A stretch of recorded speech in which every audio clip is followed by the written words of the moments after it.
Halo Sobat Tumbuh, sampai jumpa kembali. Saya Lili. Kali ini kita akan membahas sebuah paradoks yang jujur aja sering bikin frustrasi. Kita semua kan pengen banget sukses, tapi kok rasanya mustahil banget ya buat bisa fokus? Nah, ini dia nih, konflik inti di zaman modern. Anda punya cita-cita besar, ambisius, tapi di sisi lain, ada ponsel yang nggak berhenti-berhenti ngasih notifikasi. Ini bukan cuma masalah Anda sendiri loh, ini masalah kita semua. Jadi, yuk kita coba lihat ini bukan sebagai kegagalan personal, tapi sebagai sebuah tantangan, ya. Tantangan sistemik di era digital ini. Oke, jadi apa aja yang bakal kita bedah hari ini? Pertama, kita akan lihat krisis fokus itu sendiri. Terus, kenapa sih motivasi sering kali gagal? Setelah itu kita masuk ke bagian praktisnya, membangun sistem, melatih konsentrasi, dan yang terakhir, mengelola pikiran kita. Anggap aja ini semacam toolkit lengkap, dari diagnosis sampai ke solusinya. Baik, kita mulai dari bagian pertama, krisis fokus. Ini diagnosis awalnya Sobat Tumbuh. Kita harus sadar kalau kita ini hidup di zaman yang bisa dibilang secara aktif memusuhi konsentrasi. Ini bukan cuma perasaan, tapi fakta yang harus kita hadapi bareng-bareng. Makanya di era penuh distraksi kayak sekarang, kemampuan buat fokus itu, itu udah jadi kayak superpower. Penulis Cal Newport bilang, fokus itu bukan bakat atau sifat kepribadian. Bukan. Fokus itu keterampilan. Persis kayak otot. Dan sayangnya, buat kebanyakan dari kita, otot fokus ini udah lama banget nggak dilatih. Jadi ya, melemah. Nah, Newport ini membagi kerjaan kita jadi dua tipe. Ada yang namanya deep work atau kerja mendalam, di mana kita konsentrasi penuh tanpa gangguan sama sekali. Di sini, kita benar-benar mendorong batas kemampuan kita. Terus ada shallow work atau kerja dangkal. Nah, ini kerjaan yang kita lakukan sambil multitasking, nggak butuh fokus tinggi. Masalahnya, dunia digital sekarang ini seolah-olah dirancang buat bikin kita jadi jagoan di shallow work. Akibatnya, kapasitas kita buat deep work yang sebetulnya jauh lebih penting, itu pelan-pelan terkikis. Oke, sekarang kita masuk ke bagian kedua. Mungkin ada yang mikir, kalau fokus itu otot yang lemah kan tinggal kita motivasi aja diri sendiri buat ngelatihnya. Kan kita pengen sukses. Nah, ternyata nggak sesimpel itu. Masalahnya bisa jadi bukan di niatnya, tapi di bahan bakar motivasi yang kita pakai. Pernah nggak bilang ke diri sendiri, saya mau jadi orang sukses? Pertanyaannya, apakah kalimat itu benar-benar motivator yang kuat? Menurut Simon Sinek, penulis buku Start With Why, jawabannya adalah tidak. Tujuan yang abstrak kayak sukses itu ternyata bahan bakar yang lemah banget buat otak kita. Kenapa? Karena otak kita nggak tergerak sama hal-hal yang nggak jelas. Sinek memperkenalkan konsep The Golden Circle. Kebanyakan dari kita tahu apa yang kita lakukan, dan mungkin tahu bagaimana cara melakukannya. Tapi motivasi yang paling powerful, yang paling membara, itu datang dari pemahaman mengapa kita melakukannya. Dan mengapa ini bukan sekedar hasil ya, kayak lulus atau dapat promosi. Bukan, ini adalah alasan emosional yang paling dalam, yang jadi sumber energi sejati.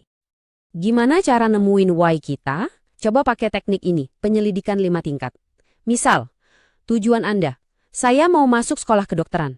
Oke, tanya, kenapa? Biar jadi dokter. Kenapa mau jadi dokter?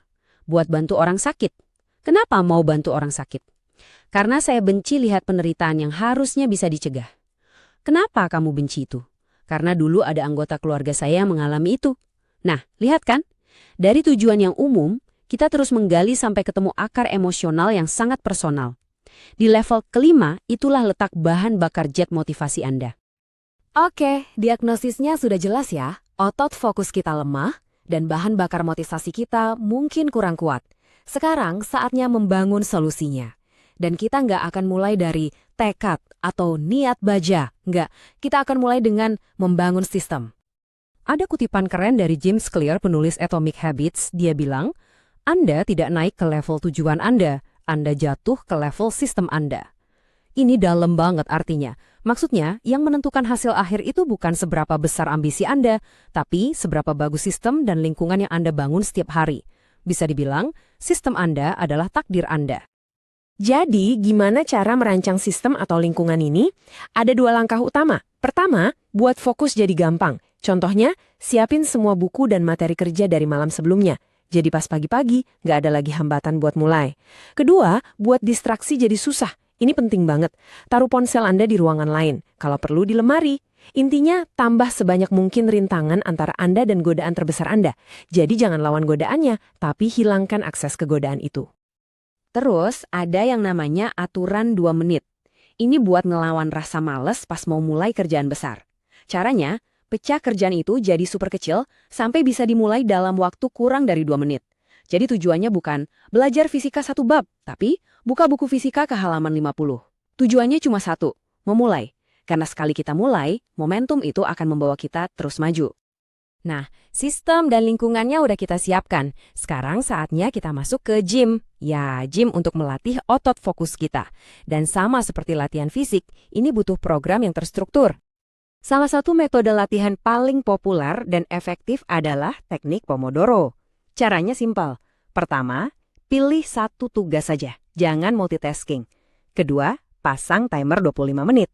Ketiga, selama 25 menit itu, kerja dengan fokus total. Nggak ada cek HP, nggak ada buka tab lain.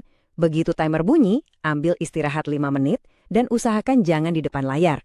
Nah, setelah 4 putaran atau 4 Pomodoro, Anda bisa ambil istirahat yang lebih panjang, sekitar 15-30 menit. Ini benar-benar kayak latihan interval intensitas tinggi buat otak. Kenapa sih 25 menit ini efektif banget? Ini ada kaitannya sama yang namanya hukum Parkinson. Hukum ini bilang, pekerjaan akan mengembang untuk mengisi waktu yang tersedia untuk menyelesaikannya. Jadi kalau Anda kasih waktu 3 jam buat satu tugas, ya selesainya bisa 3 jam. Tapi dengan Pomodoro, Anda cuma kasih waktu 25 menit. Ini memaksa otak kita buat jadi super efisien, nggak ada waktu buat menunda-nunda. Oke, sistem sudah dibangun, latihan sudah dimulai, tapi perjuangan belum selesai. Seringkali tantangan terbesarnya bukan datang dari luar, tapi justru dari dalam diri kita sendiri. Gimana kalau ternyata distraksi terbesar kita itu bukan notifikasi ponsel, tapi pikiran-pikiran cemas kita sendiri? Nah, untuk musuh internal ini, kita butuh senjata yang berbeda. Kita bisa pinjam satu alat dari filsafat kuno, yaitu stoicisme. Ada satu prinsip inti dari stoicisme yang namanya dikotomi kendali. Konsepnya sederhana tapi sangat kuat.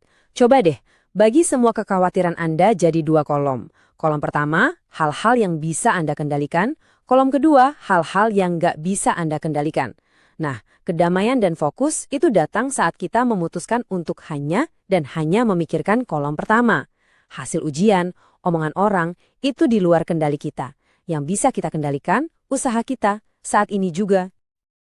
Jadi, jadikan ini mantra Anda. Fokuskan 100% energi pada satu-satunya hal yang bisa kamu kendalikan, prosesmu di sini, saat ini.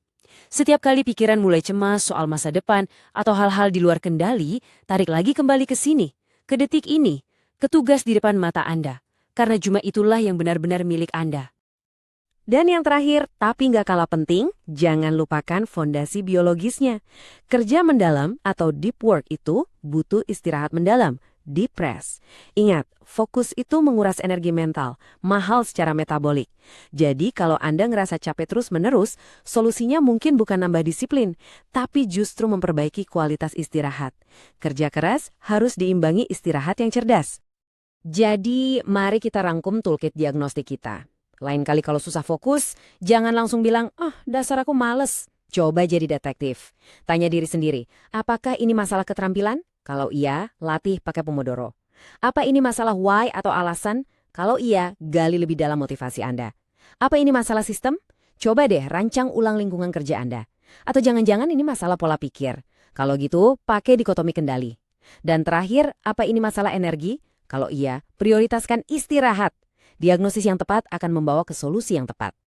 Pada akhirnya, seperti yang dikatakan quote ini, fokus itu bukan cuma soal bilang iya pada satu hal yang penting, tapi juga, dan ini yang lebih sulit, soal punya keberanian untuk bilang tidak pada ratusan hal lain yang kelihatannya menarik. Semoga paparan kali ini bisa menambah value kepada semuanya. Tetaplah curious, tetap semangat untuk mengembangkan potensi diri. Sampai jumpa. Wassalamualaikum warahmatullahi wabarakatuh.